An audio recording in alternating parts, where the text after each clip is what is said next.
സുധി മരിച്ചപ്പോൾ ഏറ്റവും കൂടുതൽ ജീവിതം മാറി മറിഞ്ഞത് സുധിയുടെ ഭാര്യയായിരുന്ന രേണു സുധിയുടേതാണ്. എന്നാൽ അതേസമയം അത്രയും അധികം വിമർശനങ്ങളും ഏറ്റുവാങ്ങിയിട്ടുണ്ട് രേണു. സോഷ്യൽ മീഡിയയിൽ അടക്കം ഒരുപാട് പേർ താരത്തെ വലിയ രീതിയിൽ കളിയാക്കലുകൾ നടത്തിയിട്ടുണ്ടെങ്കിലും ഒറ്റയ്ക്ക് ഒരു പെണ്ണ് എങ്ങനെ ജീവിച്ചു കാണിക്കണമെന്ന് തെളിയിച്ചു കൊടുത്ത ഒരു വ്യക്തി കൂടിയാണ് രേണു സുധി. പക്ഷേ ജീവിതത്തിൽ ഒരിക്കലും പുനർവിവാഹം ഉണ്ടാവില്ല, ഞാൻ സുധിച്ചേട്ടനെ മാത്രമേ വിചാരിച്ച് ജീവിക്കൂ, അവസാനം വരെ അതെന്തൊക്കെ സംഭവിച്ചാൽ അത് മാറില്ല, സുധിച്ചേട്ടനാണ് എൻ്റെ എല്ലാം എന്ന് പറഞ്ഞ് നടന്ന രേണു ആവട്ടെ ഇപ്പോഴിതാ പുനർവിവാഹത്തെക്കുറിച്ചുള്ള ആഗ്രഹം പ്രകടിപ്പിച്ചുകൊണ്ട് നേരിട്ട് രംഗത്തെത്തിയിരിക്കുകയാണ്. ഒറ്റയ്ക്കുള്ള ജീവിതം മടുത്തു എന്നും സത്യം പറഞ്ഞാൽ ഒരു കൂട്ട് വേണമെന്ന് മനസ്സ് ആഗ്രഹിക്കുന്നുവെന്നുമാണ് ഇപ്പോൾ രേണു പറയുന്നത്. എന്നെ മനസ്സിലാക്കുന്ന, എന്നെ നോക്കുന്ന, എൻ്റെ മക്കളെ സ്നേഹിക്കുന്ന ഒരാളെ വേണമെന്ന് തോന്നി തുടങ്ങി.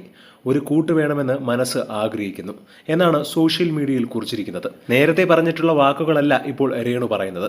അന്ന് സുധിച്ചേട്ടനായിരുന്നു രേണുവിന് എല്ലാം. പക്ഷെ അതേസമയം ഒറ്റയ്ക്ക് ജീവിക്കണമെന്ന് ഒരു നിയമത്തിലും പറഞ്ഞിട്ടില്ല. രേണുവിന് ആഗ്രഹിക്കുന്ന വ്യക്തിയെ രേണുവിന് ധൈര്യമായി വിവാഹം കഴിക്കാം. അത് രേണുവിൻ്റെ മാത്രമുള്ള ജീവിതമാണ്. അതിന് ആരും കുറ്റം പറഞ്ഞിട്ട് ഒരു കാര്യവുമില്ല എന്നാണ് രേണുവിനെ പിന്തുണച്ചുകൊണ്ട് ഒരുപാട് പേർ എത്തുന്നത്. നേരത്തെ തന്നെ പല അഭിമുഖങ്ങളിലും പറഞ്ഞിട്ടുണ്ട്, എന്നെ മനസ്സിലാക്കുന്ന ഒരു വ്യക്തി വരികയാണെങ്കിൽ തീർച്ചയായും ഞാൻ അവരെ വിവാഹം കഴിക്കുമെന്നാണ് രേണു പറഞ്ഞിട്ടുള്ളത്. എന്താണ് ഇതിനെക്കുറിച്ചുള്ള നിങ്ങളുടെ അഭിപ്രായം എന്നതാണ് മറക്കാതെ കമൻറ്റ് ചെയ്യുക. ഒപ്പം ഈ വീഡിയോ മറക്കാതെ ലൈക്ക് ചെയ്ത് സബ്സ്ക്രൈബ് ചെയ്യുക.